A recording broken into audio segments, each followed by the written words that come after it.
Welcome to Love's Tender Flame, Tales of Romance. I'm Mardell reading Roast Beef Medium by Edna Ferber. Chapter 7, Underneath the High-Cut Vest. We all carry with us into the one-night stand country called Sleepland a practical working nightmare that we use again and again, no matter how varied the theme or setting of our dream drama. Your surgeon, tossing uneasily on his bed, sees himself cutting to remove an appendix, only to discover that unpopular portion of his patient's anatomy already bobs in alcoholic glee in a bottle on the top shelf of the laboratory of a more alert professional brother. Your civil engineer constructs imaginary bridges which slump and fall as quickly as they are completed. Your stage favorite, in the throes of a post-lobster nightmare, has a horrid vision of herself resting in January. But when he who sells goods on the road groans and tosses in the clutches of a dreadful dream, it is, strangely enough, never of cancelled orders, maniacal train schedules, lumpy mattresses, or vilely cooked food.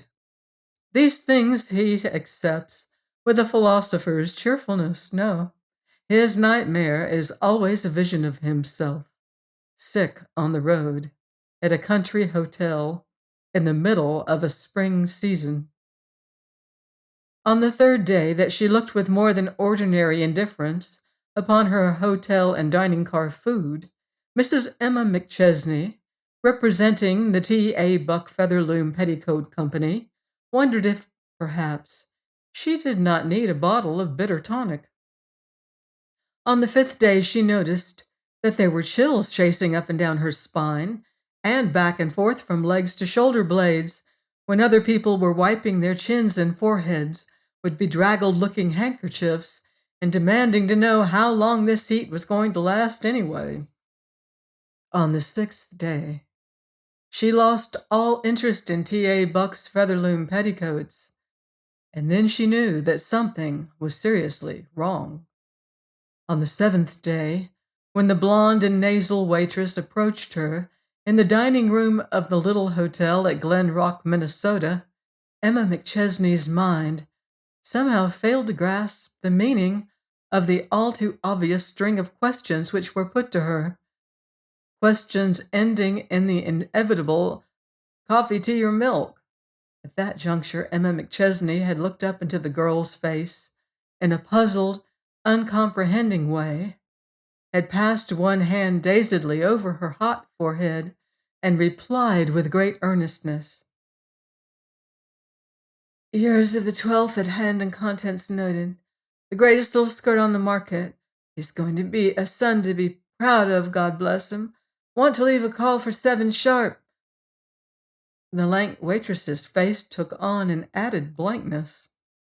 One of the two traveling men at the same table started to laugh, but the other put out his hand quickly, rose and said, "Shut up, you blame fool. Can't you see the lady's sick?" and started in the direction of her chair. For then there came into Emma McChesney's ordinarily well-ordered alert mind the uncomfortable thought that she was talking nonsense. She made a last effort to order her brain into its usual sane clearness, failed, and saw the coarse white tablecloth rising swiftly and slantingly to meet her head. It speaks well for Emma McChesney's balance that when she found herself in bed, 2 strange women and 1 strange man, and an all too familiar bellboy in the room, she did not say, "Where am I? What happened?" Instead, she told herself that the amazingly and unbelievably handsome young man bending over her with a stethoscope was a doctor, that the plump, bleached blonde in the white shirtwaist was the hotel housekeeper, that the lank ditto was a waitress, and that the expression on the face of each was that of apprehension, tinged with a pleasurable excitement. So she sat up, dislodging the stethoscope and ignoring the purpose of the thermometer which had reposed under her tongue. "Look here," she said, addressing the doctor in a high, queer voice. I can't be sick, young man. I haven't time. Not just now. Put it off until August. I'll be as sick as you like. My man, this is the middle of June and I'm due in Minneapolis now. Lie down, please, said the handsome young doctor. And don't dare remove this thermometer again until I tell you to. This can't be put off until August. You're sick right now. Mrs. McChesney shut her lips over the little glass tube and watched the young doctor's impassive face. It takes them time to learn that trick, and woman-wise jumped to her own conclusion. How sick? She demanded, the thermometer read. Oh, it won't be so bad, said the very young doctor, with a professionally cheerful smile. Emma McChesney sat up in bed with a jerk. You mean sick? Not ill or grippy or run down, but sick? Trained nurse sick? Hospital sick? Doctor twice a day sick? Table by the bedside with bottles on it sick? Well, hesitated the doctor, and then took shelter behind a bristling hedge of Latin phrases. Emma McChesney hurdled it at a leap. Never mind, she said, I know. She looked at the faces of those four strangers. Sympathy, real human sympathy, was uppermost in each. She smiled a faint and friendly little smile at the group, and at that the housekeeper began tucking in the covers at the foot of the bed, and the lank waitress walked to the window and pulled down the shade, and the bellboy muttered something about ice water. The doctor patted her wrist lightly and reassuringly. They're all awfully good, said Emma McChesney, her eyes glowing with something other than fever. I've something to say. It's just this. If I'm going to be sick, I'd prefer to be sick right here unless it's something catching. No hospital. Don't ask me why. I don't know. We people on the road are all alike. Wire T.A. Buck Jr. of the Featherloom Petticoat Company, New York. You'll find plenty of clean nightgowns in the left tray of my trunk, covered with white tissue paper. Get a nurse that doesn't sniffle or talk about the palace she nursed in last night, where they treated her like a queen and waited on her hand and foot. For goodness sake, put my switch where nothing will happen to it. And if I die and they run my picture in the Dry Goods Review under the caption Veteran Traveling Saleswoman Succumbs at Glen Rock, I'll haunt the editor. She paused a moment. Everything will be all right, said the housekeeper soothingly. You'll think you're right at home. It'll be so comfortable. Was there anything else now? Yes, said Emma McChesney, the most important of all. My son Jock McChesney is fishing up in the Canadian woods. A telegram may not reach him for 3 weeks. They're shifting about from camp to camp. Try to get him, but don't scare him too much.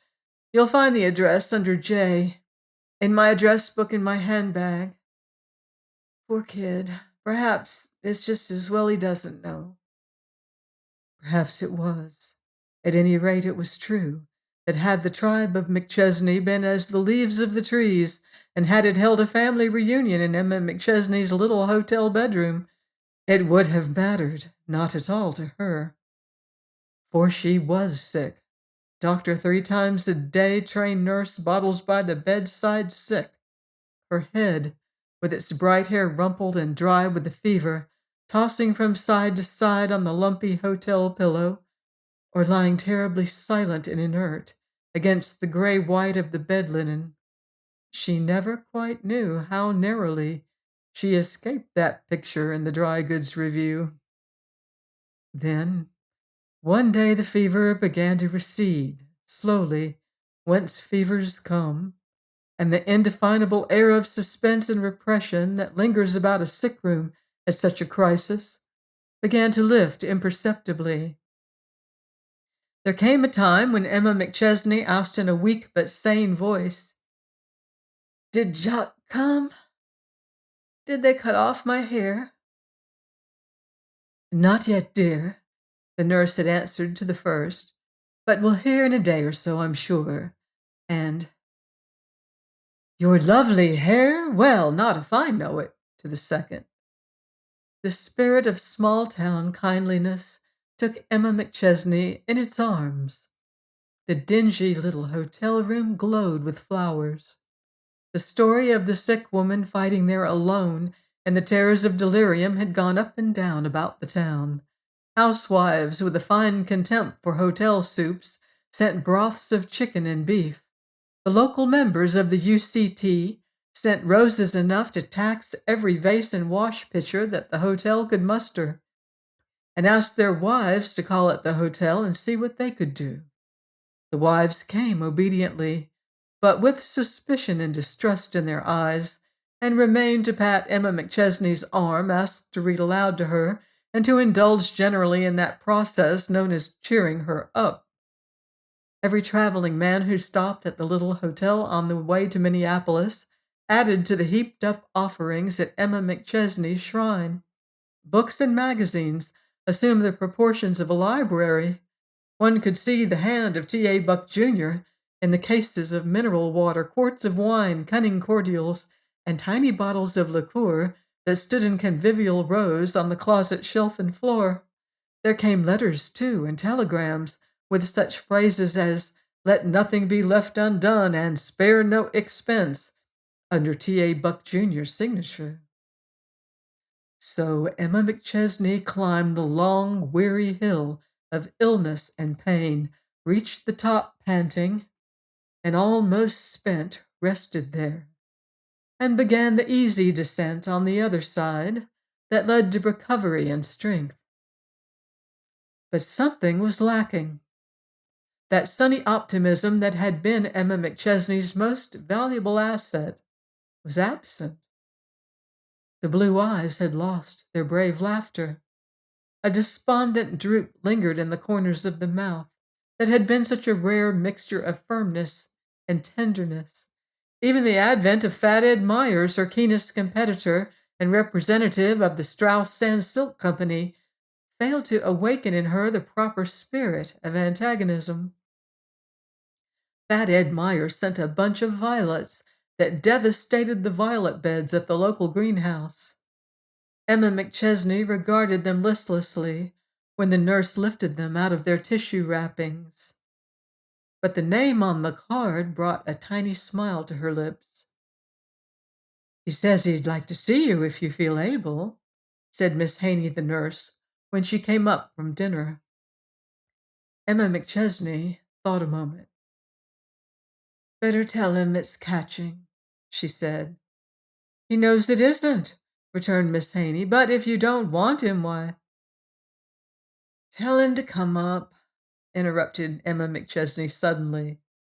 A faint gleam of the old humor lighted up her face when Fat Ed Myers painfully tiptoed in, brown derby in hand, his red face properly doleful, brown shoes squeaking. His figure loomed mountainous in a light brown summer suit. "Aren't you ashamed of yourself?" he began, heavily humorous. "Couldn't you find anything better to do in the middle of the season? Say, on the square, girlie, I'm dead sorry. Hard luck, by gosh. Young T.A. himself went out with a line in your territory, didn't he? I didn't think that guy had it in him. Darned if I did." "It was sweet of you to send all those violets, Mr. Myers. I hope you're not disappointed that they couldn't have been reworked in the form of a pillow with at rest done in white curlicues." "Mrs. McChesney!" Ed Myers' round face expressed righteous reproof, pain, and surprise. "You and I may have had a word now and then, and I will say that you dealt me a couple of low-down tricks on the road, but that's all in the game. I never held it up against you. Say, nobody ever admired you or appreciated you more than I did." "Look out," said Emma McChesney. "You're speaking in the past tense. Please don't. It makes me nervous." Ed Myers laughed uncomfortably and glanced yearningly for the door. He seemed at a loss to account for something he failed to find in the manner and conversation of Mrs. McChesney. "Son here with you, I suppose?" he asked cheerily, sure that he was on safe ground at last. Emma McChesney closed her eyes. The little room became very still. In a panic, Ed Myers looked helplessly from the white face, with its hollow cheeks and closed eyelids, to the nurse who sat at the window. That discreet damsel put her finger swiftly to her lips and shook her head. Ed Myers rose hastily, his face a shade redder than usual. "Well, I guess I gotta be running along. I'm tickled to death to find you looking so fat and sassy. I got an idea you were just stalling for a rest, that's all. Say, Miss McChesney, there's a swell little dame in the house named Reardon. She's on the road, too. I don't know what her line is, but she's a friendly kid with a bunch of talk. A woman always likes to have another woman fussing around when she's sick. I told her about you and how I bet you'd be crazy to get a chance to talk shop and featherlooms again. Guess you ain't lost your interest in featherlooms, eh? What?" Emma McChesney's face indicated not the faintest knowledge of featherloom petticoats. Ed Myers stared aghast, and as he stared there came a little knock at the door. A series of staccato raps with feminine knuckles back of them. The nurse went to the door, disapproval on her face. At the turning of the knob, there bounced into the room a vision in an Alice blue suit, plumes to match, pearl earrings, elaborate coiffure of reddish gold, and a complexion that showed an unbelievable trust in the credulity of mankind. "How do, dearie?" exclaimed the vision. "You poor kid, you! I heard you was sick, and I says, I'm going up to cheer her up if I have to miss my train out to do it. Say, I was laid up 2 years ago in Idaho Falls, Idaho, and believe me, I'll never forget it. I don't know how sick I was, but I don't even want to remember how lonesome I was. I just clung to the chambermaid like she was my own sister. If your nurse wants to go out for an airing, I'll sit with you. Glad to." "That's a grand little idea," agreed Ed Myers. "I told him you'd brighten things up. Well, I'll be going. You'll be as good as new in a week, Mrs. McChesney. Don't you worry. So long." And he closed the door after himself with apparent relief. Miss Haney, the nurse, was already preparing to go out. It was her regular hour for exercise. Mrs. McChesney watched her go with a sinking heart. "Now," said Miss Reardon comfortably, "we girls can have a real old-fashioned talk. A nurse isn't human. The one I had in Idaho Falls was strictly prophylactic and antiseptic, and she certainly could give the swell alcohol rubs, but you can't get chummy with a human disinfectant. Your line skirts, isn't it?" "Yes." "Land, I've heard an awful lot about you. The boys on the road certainly speak something grand of you. I'm really jealous. Say, I'd love to show you some of my samples for this season. I'll just run down the hall to my room." She was gone. Emma McChesney shut her eyes wearily. Her nerves were twitching. Her thoughts were far, far away from samples and sample cases. So he had turned out to be his worthless father's son after all. He must have got some news of her by now, and he ignored it. He was content to amuse himself up there in the Canadian woods, while his mother— Miss Reardon, flushed and panting a little, burst into the room again, sample case in hand. "Lordy, that's heavy. It's a wonder I haven't killed myself before now wrestling with those blamed things." Mrs. McChesney sat up upon one elbow as Miss Reardon tugged at the sample case cover. Then she leaned forward, interested in spite of herself, at the sight of the pile of sheer white, exquisitely embroidered and lacy garments that lay disclosed as the cover fell back. "Ah, lingerie. That's an ideal line for a woman. Let's see the yoke in that first nightgown. It's really a wonderful design." Miss Reardon laughed and shook out the folds of the topmost garment. "Nightgown," she said, and laughed again. "Take another look." "Why, what—" began Emma McChesney. "Shrouds," announced Miss Reardon complacently. Shrouds! Shrieked Mrs. McChesney, and her elbow gave way. She fell back upon the pillow. Beautiful, ain't they? Miss Reardon twirled the white garment in her hand. They're the very newest thing. You'll notice they're made up slightly hobble with a French back and high waistline in the front. Last season, kimono sleeves was all the go, but they're not used this season. This one, take them away, screamed Emma McChesney hysterically. Take them away! Take them away! And buried her face in her trembling white hands. Miss Reardon stared. Then she slammed the cover of the case, rose, and started toward the door. But before she reached it, and while the sick woman's sobs were still sounding hysterically, the door flew open to admit a tall, slim, miraculously well-dressed young man. The next instant, Emma McChesney's lace nightgown was crushed against the top of a correctly high-cut vest, and her tears coursed unmolested down the folds of an exquisitely shaded lavender silk necktie. Jock! Cried Emma McChesney, and then, oh, my son, my beautiful boy. Like a woman in a play, Jock was holding her tight and patting her shoulder and pressing his healthy, glowing cheek close to hers that was so gaunt and pale. I got 7 wires all at the same time. They'd been chasing me for days up there in the woods. I thought I'd never get here. And at that, a wonderful thing happened to Emma McChesney.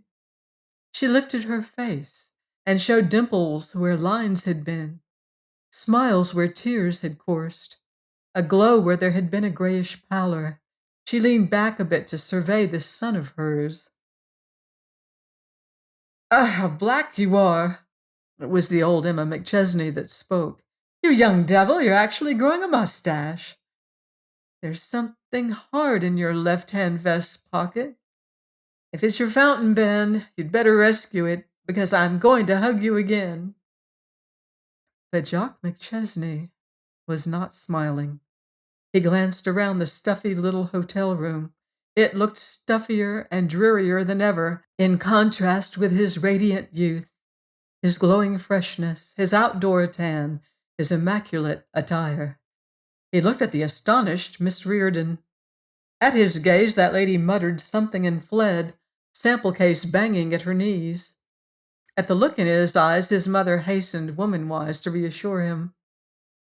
It wasn't so bad, Jock, now that you're here. It's all right. Jock, I didn't realize just what you meant to me until you didn't come. I didn't realize. Jock sat down at the edge of the bed and slid one arm under his mother's head. There was a grim line about his mouth. And I've been fishing, he said. I've been sprawling under a tree in front of a darned fool stream and wondering whether to fry 'em for lunch now or put my hat over my eyes and fall asleep. His mother reached up and patted his shoulder, but the line around Jock's jaw did not soften. He turned his head to gaze down at his mother. 2 of those telegrams and 1 letter were from T.A. Buck, Jr., he said. He met me at Detroit. I never thought I'd stand from a total stranger what I stood from that man. Why, what do you mean? Alarm, dismay, astonishment were in her eyes. He said things, and he meant 'em. He showed me in a perfectly well-bred, clean-cut, and most convincing way just what a miserable, selfish, low-down, worthless young hound I am. He dared? You bet he dared, and then some. And I hadn't an argument to come back with. I don't know just where he got all his information from, but it was straight. He got up, strode to the window, and came back to the bed. Both his hands thrust deep in his pockets, he announced his life plans thus. I'm 18 years old, and I look 23, and I act 25 when I'm with 25-year-olds. I've been as much help and comfort to you as a pet alligator. You've always said that I was to go to college, and I've sort of trained myself to believe I was. Well, I'm not. I want to get into business with a capital B, and I want to jump in now, this minute. I've started out to be a first-class slob with you keeping me in pocket money and clothes, and the Lord knows what all while. Jock McChesney, said that young man's bewildered mother. Just what did T.A. Buck Jr. say to you, anyway? Plenty. Enough to make me see things. I used to think I wanted to get into one of the professions. Professions? You talk about the romance of a civil engineer's life. Why, to be a successful businessman these days, you've got to be a buccaneer and a diplomat and a detective and a clairvoyant and an expert mathematician and a wizard. Business, just plain everyday business, is the gamiest, chanchiest, most thrilling line there is today, and I'm for it. Let the other guy hang out his shingle and wait for him. I am going out and get mine. Any particular line, or just planning to corner the business market generally? Came a cool, not too amused voice from the bed. Advertising, replied Jock crisply. Magazine advertising, to start with. I met a fellow up in the woods named O'Rourke. He was a star football man at Yale. He's bucking the advertising line now for the Mastodon magazine. He's crazy about it. Says it's the greatest game ever. I want to get into it now, not 4 years from now. He stopped abruptly. Emma McChesney regarded him, eyes glowing. Then she gave a happy little laugh, reached for her kimono at the foot of the bed, and prepared to kick off the bedclothes. Just run into the hall a second, son, she announced. I'm going to get up. Up? No, you're not, shouted Jock, making a rush at her.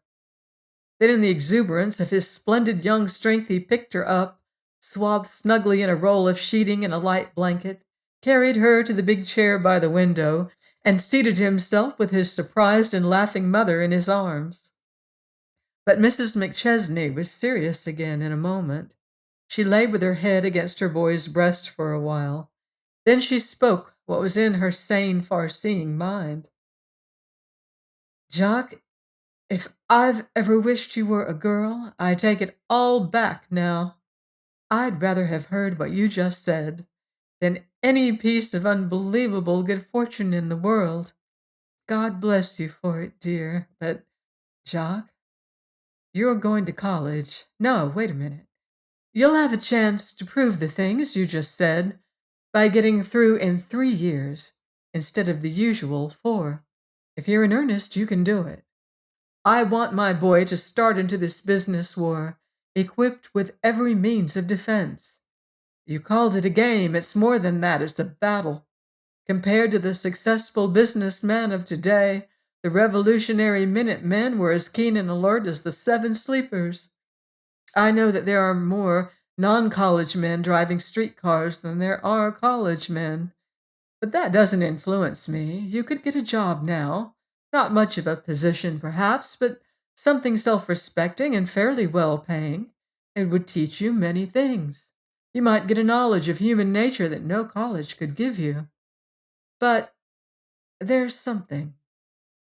Poise, self-confidence, assurance that nothing but college can give you. You will find yourself in those 3 years. After you finish college, you'll have difficulty in fitting into your proper niche, perhaps, and you'll want to curse the day on which you heeded my advice. It'll look as though you had simply wasted those 3 precious years. But in 5 or 6 years after, when your character has gelled and you've hit your pace, you'll bless me for it. As for a knowledge of humanity and as of business tricks, well, your mother is fairly familiar with the busy marts of trade. If you want to learn folks, you can spend your summers selling featherlooms with me. But, Mother, you don't understand just why. Yes, dear, and I do. After all, remember, you're only 18. You'll probably spend part of your time rushing around at class proms with a red ribbon in your coat lapel to show you're on the floor committee, and you'll be girl-fussing too.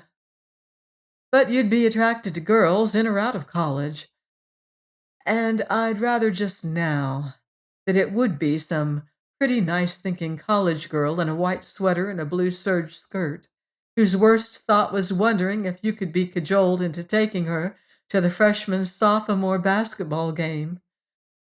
Then some red lipped, black jet earringed siren gazing at you across the table in some basement cafe. And goodness knows, Jock, you wear your clothes so beautifully that even the haberdasher salesmen eye you with respect. I've seen 'em. That's one course you needn't take at college. Jock sat silent, his face grave with thought. But when I'm earning money, real money, it's off the road for you, he said at last. I don't want this to sound like a scene from East Lynne, but mother. Hmm, yes, assented Emma McChesney with no alarming enthusiasm. Jock, dear, carry me back to bed again, will you? And then open the closet door and pull out that big sample case to the side of my bed. The newest fall featherlooms are in it, and somehow I've just a whimsy notion that I'd like to look 'em over. Join me next week on Love's Tender Flame for more romance in Roast Beef Medium by Edna Ferber. Until then, love deeply and live beautifully.